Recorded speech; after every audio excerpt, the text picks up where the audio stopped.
नमस्कार दोस्तों, स्वागत है आपका आपके अपने YouTube channel RBSC online classes में। अपन बात कर रहे थे क्लास 10th का साइंस का चैप्टर नंबर 4। बहुत इंपॉर्टेंट चैप्टर जो हमें बहुत ज्यादा दिक्कत कर रहा था, वो हमने पार्ट लगभग कंप्लीट कर लिया है। तो अगर आपने पीछे वाले 2 वीडियो नहीं देखे हैं तो जरूर देखिएगा। अगर आप चाहते हैं कार्बनिक यौगिकों का यानी हाइड्रोकार्बन का नामकरण कैसे करना है और जब उसके साथ प्रक्रियात्मक समूह जुड़ा हुआ है तब उसका नामकरण कैसे किया जाता है, वो हमने 2 महत्वपूर्ण पीछे वाले वीडियो किए हैं, उसके अंदर आप देख सकते हैं। और इसमें से क्वेश्चन आने के बहुत ज्यादा चांसेस होते हैं। जब एनसीईआरटी बोर्ड पीछे लग रहा था राजस्थान में, तब भी इस तरह के क्वेश्चन ही पूछे जाते हैं। आप पीछे वाले पेपर उठा के देखोगे तब आपको पता चल जाएगा। तो आज का वीडियो भी बहुत इंपॉर्टेंट है। आज हम बात करेंगे वो कार्बनिक यौगिकों के रासायनिक गुणधर्म क्या होते हैं, उनके रासायनिक गुण क्या होते हैं, उसके बारे में। बहुत इंपॉर्टेंट वीडियो है आज का भी। इसमें से भी कई बार सीधा सीधा प्रश्न पूछ लिया जाता है। किस तरह से प्रश्न पूछा जाता है वो भी अपन वीडियो में साथ साथ में डिस्कस करते चलेंगे।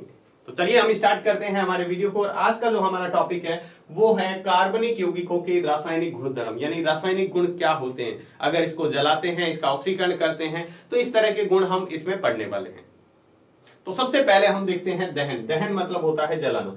अगर हम कार्बनिक यौगिकों को जला देते हैं तो क्या होता है। तो आपको पता है किसी भी कार्बनिक यौगिक, कोई भी चीज है, जलाने के लिए ऑक्सीजन की जरूरत तो पड़ती ही पड़ती है। तो हम ये कहते हैं कि कार्बनिक यौगिकों को ऑक्सीजन की उपस्थिति में या ऑक्सीजन के साथ जलाने पर, ऑक्सीजन के साथ जलाने पर, देखो कार्बनिक यौगिक कोई है, चाहे लकड़ी ले लो, कोयला ले लो, पेट्रोलियम ले लो, पेट्रोल मतलब कैरोसिन वगैरह कुछ भी ले लो, आप जलाते हैं तो निश्चित तौर पे उसमें ऊष्मा उत्पन्न होती है, मतलब वो गर्म होता है। और दूसरा, उसको जलाएंगे, आग जल रही है तो लाइट भी तो होगी ही होगी। यानी कार्बनिक यौगिकों को जलाने पर 2 चीजें तो निश्चित तौर पे बनने वाली है। कौन सी? ऊष्मा और प्रकाश। ऊष्मा यानी गर्मी और प्रकाश यानी लाइट। हम जब गैस को घर में जलाते हैं तभी हमारा खाना पकता है, यानी वो गर्म होता है तभी पकता है। गर्म होने का मतलब उसमें ऊष्मा उत्पन्न हो रही है और साथ में लाइट तो उत्पन्न होती है। तो ये हो रही है। और दूसरी और सबसे इंपॉर्टेंट बात है, उसमें एक गैस भी बनती है, जो धुआं बनता है उसको हम कार्बन डाइऑक्साइड कहते हैं, वो भी बनता ही बनता है। तो हम देखते हैं यहाँ पे कार्बन तथा अन्य हाइड्रोकार्बन ऑक्सीजन में दहन करने पर ऊष्मा एवं प्रकाश के साथ कार्बन डाइऑक्साइड देते हैं। यानी आप कोई भी कार्बन यौगिक ले लो या हाइड्रोकार्बन ले लो, यानी हाइड्रोजन और कार्बन से मिलकर बने होते हैं हाइड्रोकार्बन, उनको ले लो, तो उनमें जलाने पर क्या होता है, ऊष्मा और प्रकाश के साथ साथ साथ एक और चीज बनती है, वो है कार्बन डाइऑक्साइड यानी CO2।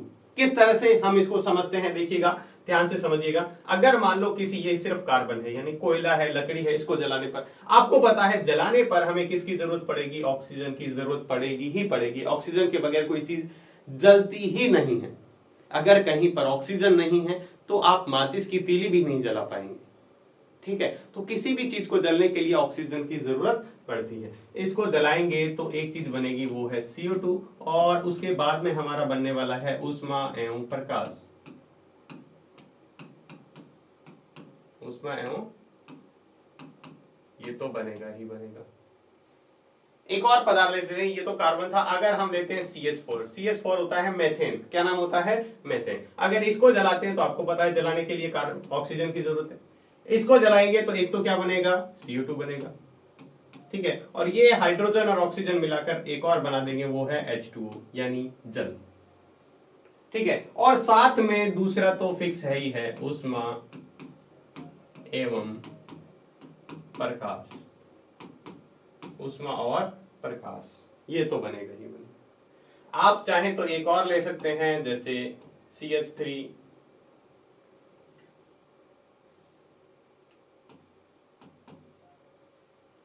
C2H6 ले लिया,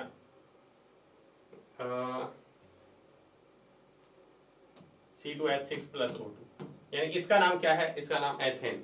एथेन को हम ऑक्सीजन की उपस्थिति में, ये मेथेन है, ये एथेन है, इसको जलाते हैं तब भी हमारा क्या बनेगा, CO2 प्लस H2O प्लस ऊष्मा एवं प्रकाश। तो इससे हमें क्या समझ में आता है, इससे हमें यह समझ में आता है कोई भी कार्बनिक यौगिक है या फिर वो हाइड्रोकार्बन है, उसको जलाएंगे तो कार्बन डाइऑक्साइड गैस बनेगी और साथ में ही ऊष्मा और प्रकाश उत्पन्न होंगे ही होंगे। क्या उत्पन्न होंगे? ऊष्मा और प्रकाश। यही लिखना है हमें। आपसे पूछे कार्बनिक यौगिकों का दहन करने पर क्या होता है, कार्बनिक यौगिकों का दहन करने पर ऊष्मा और प्रकाश के साथ साथ एक चीज और बनती है, वो है कार्बन डाइऑक्साइड, और साथ में उत्पाद बनेगा, जैसे CO2 बन रहा है, H2O भी बन सकता है। इसके बाद में हम तीन महत्वपूर्ण बातें देखते हैं। हमारे घर में, अपने घर में आग जलती हुई देखी होगी, ठीक है, उसमें देखते हैं तीन तरह की आग जलती है। तीन तरह की कैसे, एक तो हम देखते हैं घर में गैस जलाते हैं, नीली आग होती है। अगर आपने देखा होगा लकड़ी घर में जलाते हैं या गोबर जलाते हैं तो पीले रंग की आग होती है। वहीं एक काले रंग की भी होती है, कजली, जो काले कलर की, हल्की काले कलर की आग होती है। क्या होता है जब ये आग होती है, आप देखिएगा, अगर संतृप्त हाइड्रोकार्बन के दहन से, संतृप्त हाइड्रोकार्बन मतलब जब कार्बन कार्बन के बीच में क्या होता है, सिंगल बंध होता है, वो संतृप्त यौगिक होते हैं। ऐसे यौगिक जिसमें कार्बन कार्बन किससे जुड़ा हुआ, एकल बंध से जुड़ा हुआ, यानी कार्बन एकल बंध वाले जो भी यौगिक होते हैं उनको हम संतृप्त यौगिक कहते हैं। क्या कहते हैं, संतृप्त कार्बन यौगिक। उसको आप जलाते हैं तो वो स्वच्छ नीली ज्वाला के साथ जलता है। स्वच्छ मतलब एकदम प्योर जलेगा और नीली ज्वाला के साथ जलेगा। किस ज्वाला के साथ, नीली। नीली मतलब हम घर में गैस जो जलाते हैं वो एकदम प्योर जलता है, ठीक है, और वो नीली ज्वाला होती है, उसकी जो आग निकलती है वो नीले कलर की निकलती है। वहीं दूसरी बात करें असंतृप्त, असंतृप्त मतलब जिसके बीच में डबल बॉन्ड या ट्रिपल बॉन्ड आता है, कार्बन कार्बन के बीच में द्विबंध या त्रिआबंध आता है। द्विआबंध भी कह सकते हैं, द्विबंध भी कह सकते हैं। अगर वो होता है तब हम उसको जलाएंगे तो पीली ज्वाला जलेगी। कौन से कलर की होगी, काले धुएं के साथ। जैसे हम घर में लकड़ी या फिर गोबर जलाते हैं तो वो धुआं भी उत्पन्न करते हैं और साथ में ही एक पीले रंग की ज्वाला जलती है। कौन से कलर की, पीले कलर की, ठीक है। तीसरी हम बात करें, जो संतृप्त यौगिक होते हैं, अगर अपूर्ण दहन मतलब पूरी तरह से जल नहीं रहा है, अगर अपूर्ण दहन का मतलब होता है पूरा 100% नहीं जल रहा है, तब वो कजली ज्वाला, कजली मतलब होती है काली, काजल कैसा होता है, उस ज्वाला के साथ जलता है, ठीक है। और आपसे पूछा जाए, जब हमारा घर में हम देखते हैं कई बार, हम जो घर में गैस में भी गैस जलाते हैं उसके अंदर भी देखते हैं हल्के पीले कलर की ज्वाला जल रही है, पीले कलर की जल रही है। आपने गैस को ध्यान से देखा होगा तो गैस के ऊपर जो बर्नर लगा होता है उसके अंदर छोटे छोटे छिद्र होते हैं, ताकि वो क्या करे, साइड में से ऑक्सीजन खींचता रहे, ठीक है। कई बार वो जो छिद्र होते हैं वो बंद हो जाते हैं, अवरुद्ध हो जाते हैं, खाना पड़ने की वजह से, दूध वगैरह की वजह से वो बंद हो जाते हैं, तो पूरी तरह से ऑक्सीजन नहीं मिल पाती है। और जब पूरी तरह से ऑक्सीजन नहीं मिलेगी जलने के लिए तो अपूर्ण दहन होगा, और अपूर्ण दहन होगा तो धुआं भी निकलेगा, हल्की काली कलर की आग भी निकलेगी, और साथ में बर्तन भी काले होंगे। बर्तन भी क्या हो जाते हैं, काले हो जाते हैं।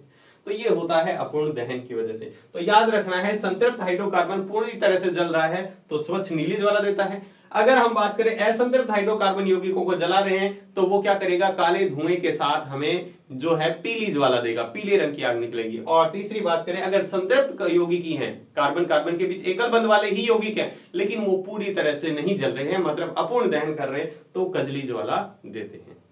बहुत इंपॉर्टेंट। चलिए हम नेक्स्ट बात करते हैं, दूसरा जो हमारा गुण है उसके बारे में, वो है ऑक्सीकरण। क्या है, ऑक्सीकरण। दहन हमने देख लिया, दहन करके कार्बन यौगिकों को सरलता से ऑक्सीकृत किया जा सकता है। हम देख रहे थे दहन करके कार्बनिक यौगिकों को क्या किया जा सकता है, ऑक्सीकृत।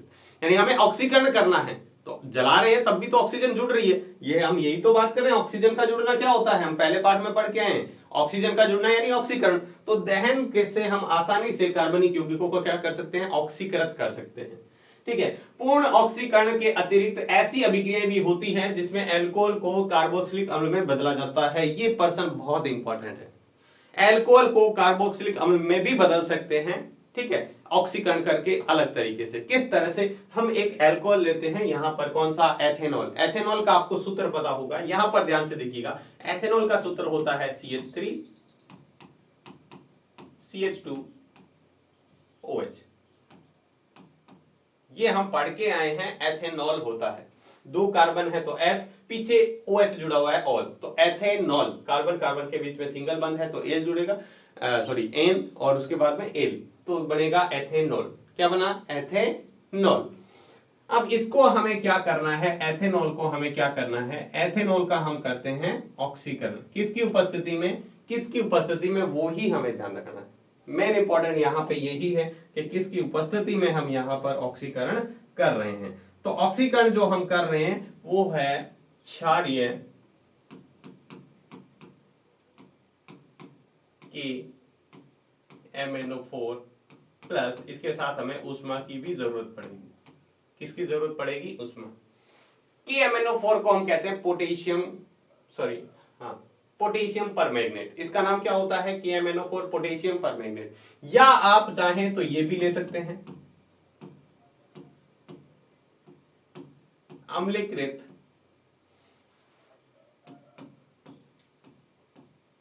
K2Cr2O7 प्लस ऊष्मा। इसको हम कहते हैं पोटेशियम डाइक्रोमेट। ये पोटेशियम परमैंगनेट होता है, ये पोटेशियम डाइक्रोमेट होता है। दोनों ही में से एक लेना है। जब आप इसको एथेनॉल की उपस्थिति में इन दोनों को साथ में मिलाएंगे, इन दोनों की उपस्थिति में एथेनॉल को किस में बदला जा सकता है? एसिटिक अम्ल में। एसिटिक अम्ल का आपको सूत्र पता है, एसिटिक अम्ल में ये बदल जाएगा और एसिटिक अम्ल का सूत्र होता है CH3COOH। ये हमारा क्या बन गया? एसिटिक अम्ल। तो आपसे पूछा जा सकता है यहां पर एक अभिक्रिया तो ये पूछी जा सकती है, एथेनॉल को एथेनोइक अम्ल में, ये हमारा क्या है? ये है एथेनॉल। ये क्या है? एथेनॉल है। इसका नाम क्या है? एथेनॉल।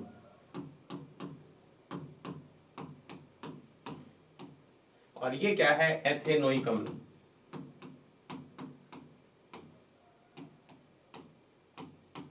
सबसे पहला प्रश्न तो ये बनता है एथेनॉल को एथेनोइक अम्ल में कैसे बदला जा सकता है। दूसरा, एथेनॉल को एथेनोइक अम्ल में बदलने के लिए कौन से उत्प्रेरक को काम में लिया जाता है, किस पदार्थ को काम में लिया जाता है।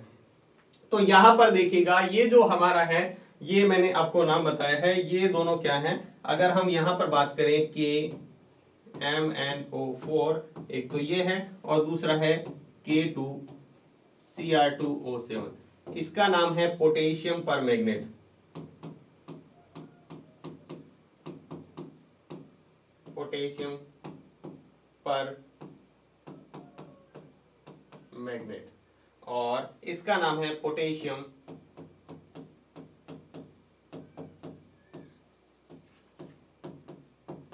डाइक्रोमेट।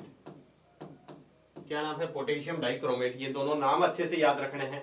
इसकी उपस्थिति में एथेनॉल को एथेनोइक अम्ल में बदला जा सकता है। एथेनॉल को एथेनोइक अम्ल में बदलना है तो आप इस पदार्थ को काम में लेंगे, या तो क्षारीय KMnO4 ले लो और साथ में इसको गर्म करना पड़ेगा, या फिर आप अम्लीय यानी अम्लीकृत पोटेशियम डाइक्रोमेट K2Cr2O7 प्लस ऊष्मा इसको गर्म करेंगे तो एथेनॉल जो है वो एथेनोइक अम्ल में बदल जाएगा। एथेनॉल किस में बदल जाएगा? एथेनोइक अम्ल में बदल जाएगा। यही यहां पर लिखा है। क्षारीय पोटेशियम परमैंगनेट अथवा अम्लीकृत पोटेशियम डाइक्रोमेट एल्कोहल को अम्लों में ऑक्सीकृत करते हैं। एल्कोहल को अम्लों में ऑक्सीकृत करते हैं और ऐसे पदार्थ जो क्या करते हैं? ऑक्सीकरण का कार्य करते हैं, उन्हें ऑक्सीकारक कहते हैं।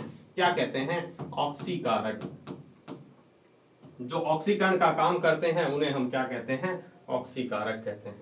क्या कहते हैं? ऑक्सीकारक कहते हैं। तो मुझे लगता है ये आसानी से समझ में आ गया होगा। बहुत इंपॉर्टेंट पॉइंट है यहाँ पे। पर्सन ऐसे नहीं पूछा जाएगा, पर्सन आपसे ऐसे पूछा जा सकता है कि कैसे हम एथेनॉल को एथेनोइक अम्ल में परिवर्तित कर सकते हैं, तब आपको यही प्रोसेस समझाना है। यानी पोटेशियम परमैंगनेट अथवा अम्लीकृत पोटेशियम डाइक्रोमेट की उपस्थिति में एथेनॉल को एथेनोइक अम्ल में बदला जा सकता है। नेक्स्ट हम पॉइंट देखते हैं। हमारा जो अगला गुण है कार्बनिक यौगिकों का वो है संकलन अभिक्रिया। संकलन अभिक्रिया क्या होती है? आपने नाम सुना होगा। यहाँ पर वनस्पति तेल, वनस्पति घी हम जो घर में लेके आते हैं, जिसको हम डालडा घी भी बोलते हैं। ठीक है, ये जो होते हैं, जो हम तेलों की बात करें, वनस्पति तेल, ये असंतृप्त यौगिक होते हैं। असंतृप्त यौगिक किसे कहते हैं? जिसमें कार्बन कार्बन के बीच में द्वि या त्रियाबद्ध पाया जाता है, वो असंतृप्त यौगिक होते हैं। ठीक है, तो देखिएगा, जब हम लेते हैं पैलेडियम या निकेल उत्प्रेरक। उत्प्रेरक क्या होते हैं यहां पर हम समझेंगे, लेकिन उससे पहले इसको समझ लेते हैं कि उपस्थिति में असंतृप्त हाइड्रोकार्बन हाइड्रोजन जोड़कर संतृप्त हाइड्रोकार्बन में बनाते हैं। देखो यहां पर होता क्या है, अगर कोई असंतृप्त हाइड्रोकार्बन है, असंतृप्त हाइड्रोकार्बन है, इसमें हम क्या करते हैं? हाइड्रोजन जोड़कर, क्या जोड़कर? हाइड्रोजन जोड़कर, ठीक है, किस में बदलते हैं? संतृप्त हाइड्रोकार्बन। यहां पर आपको या तो निकेल उत्प्रेरक लेना है या फिर आप पैलेडियम भी ले सकते हैं।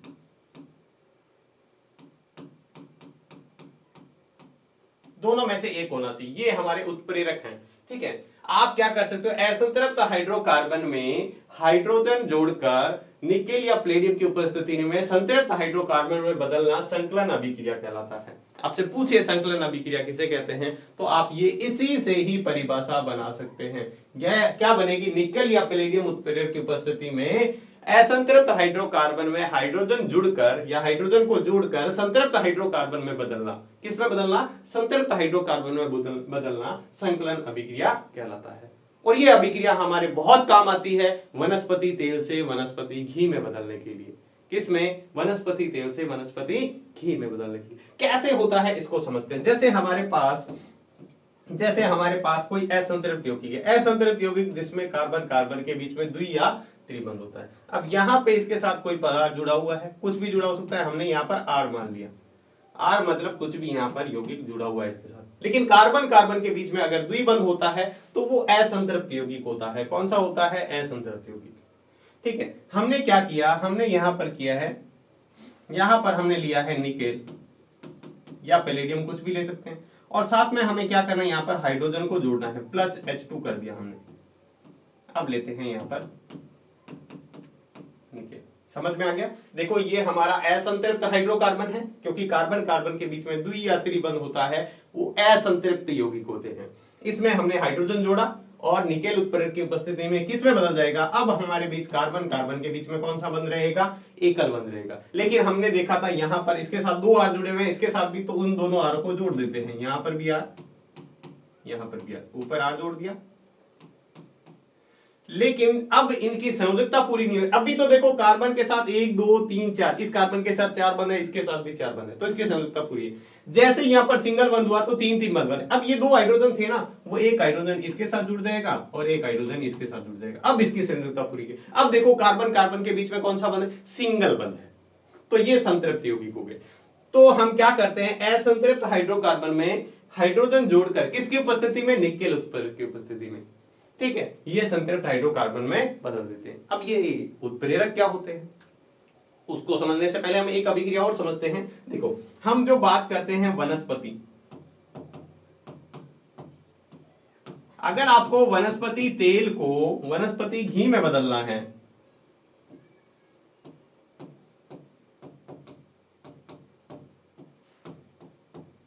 वनस्पति घी में बदलना है, तो आप क्या करो, इसका हाइड्रोजनीकरण कर दो। हाइड्रोजनीकरण का मतलब होता है हाइड्रोजन का जोड़ना, किसकी उपस्थिति में, निकेल। निकेल या पैलेडियम कुछ भी ले सकते हैं, लेकिन यहां पर हम इस अभिक्रिया में निकेल का काम में लेते हैं। तो निकेल उत्प्रेरक की उपस्थिति में वनस्पति तेल को वनस्पति में घी में बदलना, ये भी एक संकलन अभिक्रिया का उदाहरण है। हाइड्रोजनीकरण का मतलब क्या होता है, असंतृप्त यौगिकों में, देखो हाइड्रोजनीकरण का मतलब क्या होता है, यहां पर हमारे एक शब्द आ रहा है हाइड्रोजनीकरण।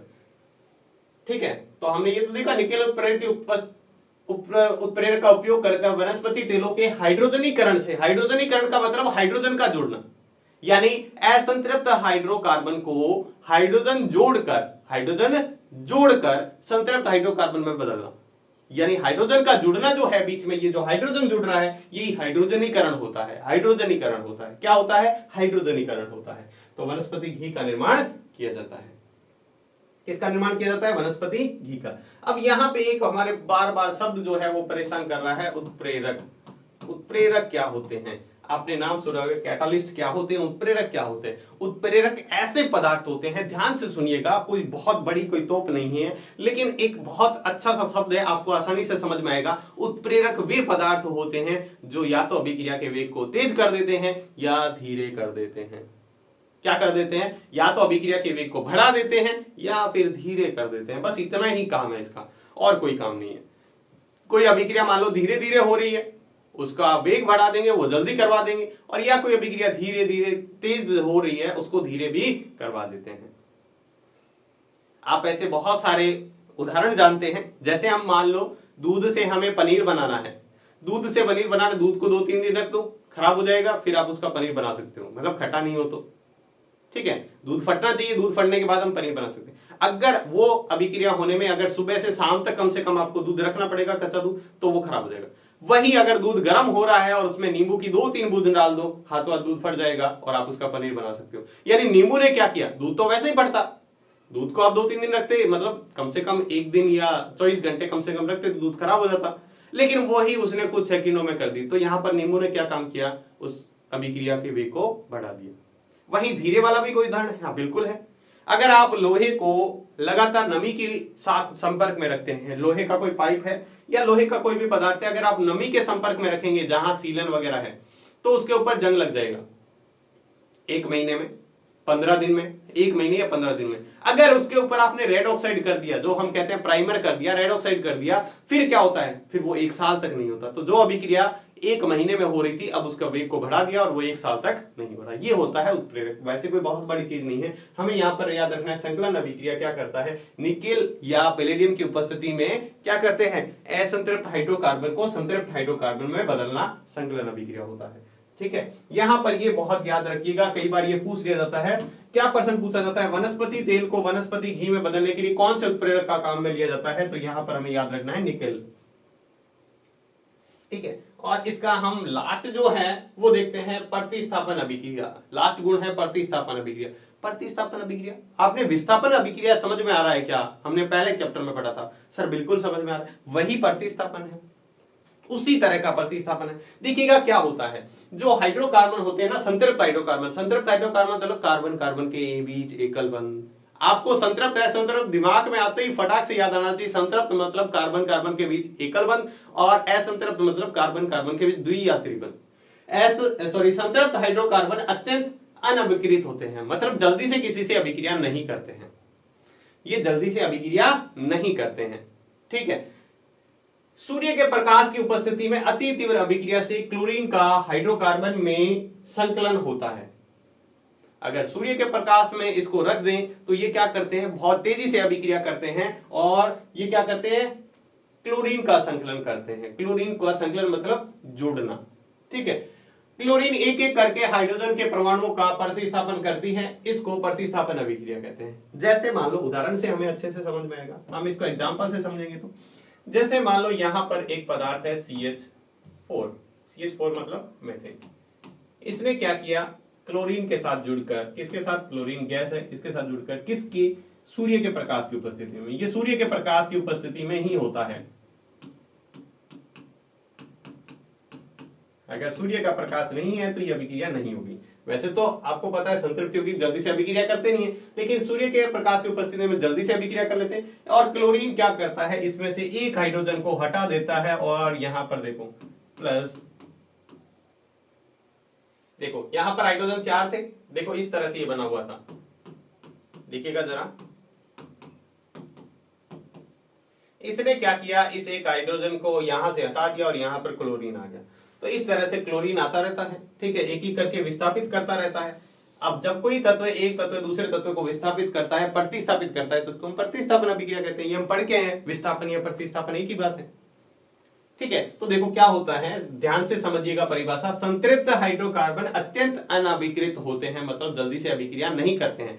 फिर भी ये क्या होते हैं, सूर्य के प्रकाश की उपस्थिति में अति तीव्र अभिक्रिया में क्लोरीन का हाइड्रोकार्बन में संकलन होता है, क्लोरीन हाइड्रोकार्बन के साथ जुड़ जाता है। यहां पर देखो क्लोरीन और हाइड्रोजन है सिर्फ, लेकिन जैसे ही क्लोरीन सूर्य के प्रकाश की उपस्थिति में आया तो क्लोरीन इसके साथ संकलित हो जाता है और क्या करता है, क्लोरीन एक एक करके हाइड्रोजन के परमाणु का प्रतिस्थापन करती है। अब क्लोरीन क्या करता है, इसमें से एक एक हाइड्रोजन निकालता रहेगा, एक एक हाइड्रोजन निकलता रहेगा, फिर दूसरा क्लोरीन का परमाणु जुड़ेगा, एक हाइड्रोजन को और निकाल देगा, दूसरा एक हाइड्रोजन को और निकाल देगा। तो ये प्रोसेस चलता रहता है। इसी को ही हम प्रतिस्थापन अभिक्रिया कहते हैं। इसी को ही हम क्या कहते हैं, प्रतिस्थापन अभिक्रिया कहते हैं। तो ये थे हमारे जो 4 महत्वपूर्ण कार्बनिक यौगिकों के रासायनिक गुण हैं। आप इसको अच्छे से याद रखिएगा, मुझे नहीं लगता कि आपको समझ में नहीं है, बिल्कुल डिटेल में, बिल्कुल आसान से हमने बात की है। ठीक है, तो पिछले वीडियो में हमने एक थोड़ा सा काम दिया था। हाँ, इसके पहले थोड़ा सा इसको और समझते हैं। ये जो वनस्पति तेल और वनस्पति घी है, थोड़ा सा समझ लेते हैं। जो वनस्पति तेल होते हैं ये हमारे स्वास्थ्य के लिए नुकसानदायक भी होते हैं, जबकि जंतुओं से इनसे प्राप्त होने वाली जो वसा होती है, मतलब जंतुओं से, जैसे गाय के, भैंस के, इनके दूध से हमें जो घी मिलता है वो तो संतृप्त होता है, तो ज्यादा नुकसान नहीं, मतलब वो तो हमारे लिए लाभदायक होता है।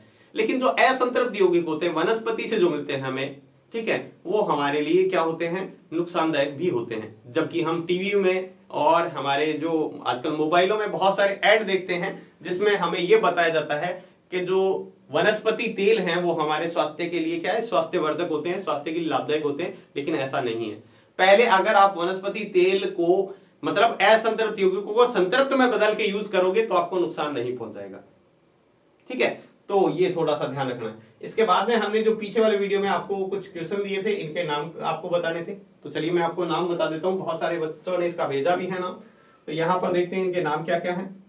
सबसे पहला है, देखो यहाँ पर COOH जुड़ा हुआ है, तो एसिटिक अम्ल। ठीक है, तो इसका नाम क्या होगा, 1 2 3 4 4 कार्बन को हम बोलते हैं ब्यूट, सिंगल बंद है तो ब्यूटे, क्या हो जाएगा, नोइक, ब्यूटेनोइक अम्ल हो जाएगा। इसका नाम क्या था, ब्यूटेनोइक अम्ल। दूसरा है यहाँ पर हेलोजन यौगिक है, वो है फ्लोरो, तो क्या नाम हो जाएगा, फ्लोरो, 1 2 3 4 कार्बन, तो क्या नाम हो जाएगा, ब्यूटेन, फ्लोरो ब्यूटेन। इसका नाम क्या था, यहाँ पर देखो बीच में जुड़ा हुआ है, वो इधर भी कार्बन इधर भी कार्बन, मतलब कीटोन, तो कीटोन 3 कार्बन के लिए क्या हो जाएगा, प्रोपेनॉन। प्रोपेनॉन क्यों होगा, प्रोप मतलब 3 कार्बन, एन मतलब सिंगल बंद, और ऑन मतलब कीटोन। ठीक है, prop plus an plus on बड़ा हुआ है। ये देखो कौन सा है, एक कार्बन और OH, OH जुड़ा होता है, वो क्या होता है, यहां पर देखो संयोजकता पूरी करेंगे सबकी, तो एक कार्बन है तो इसको बोलते हैं मेथ, सिंगल बंद है तो एन, मेथेन, और फिर है ऑन, मेथेनॉल, मेथेनॉल, ऑल मतलब क्या है यहाँ पर, एल्कोहल, तो एथेनॉल हो जाएगा, क्या हो जाएगा, एथेनॉल। और लास्ट है हमारा ट्रिपल बॉन्ड है, इसलिए हम यहाँ पर 4 कार्बन है तो ब्यूट, और ट्रिपल बॉन्ड के लिए हम लगाते हैं आइन, तो क्या हो जाएगा, ब्यूटाइन, क्या हो जाएगा, ब्यूटाइन। तो ये आपको पिछले वीडियो में दिए गए थे, उसके नाम है, बहुत सारे बच्चों ने सही भी भेजा है। तो चलिए आज की वीडियो में बस इतना ही। वीडियो आपको कैसा लगा कमेंट बॉक्स में लिखकर जरूर बताएं। अगर आपको वीडियो अच्छा लगा है तो इसको लाइक जरूर करें। तो आज की वीडियो में बस इतना ही, मिलते हैं नेक्स्ट वीडियो में, तब तक के लिए धन्यवाद।